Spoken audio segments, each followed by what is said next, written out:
अरे तू वंशाच्या देव्या पाहिजे ना, तू काय वागतोय ना तू तुला कळा ना. हा रव्या मग याच्यावर काय उपाय रव्या सांग ना, तू सांग काय उपाय करू याच्यावर मी. अरे याच्या उपाय आहे. अरे अनाथ आश्रमामध्ये जाऊन बघ, लहान लहान लेकरं किलविलवाणी नजरेनं आईबाप शोधतात रे. तिथं जा, त्यांचं आईबाप व्हा. रव्या शेवटी रक्ताचं नातं ते रक्ताचं नातं परक नाही होत आपले. हे कृष्णा, अरे काय बोलतो.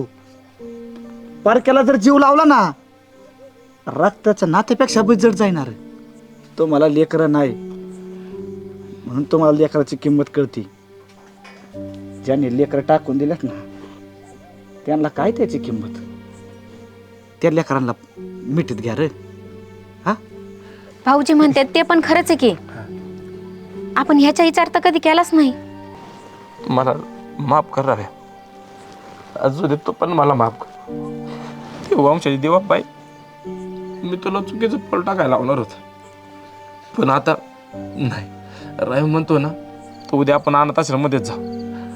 तू येशील ना पण रव्या? अरे तुझ्या चांगल्यासाठी मी कुठं पण यायला तयार आहे.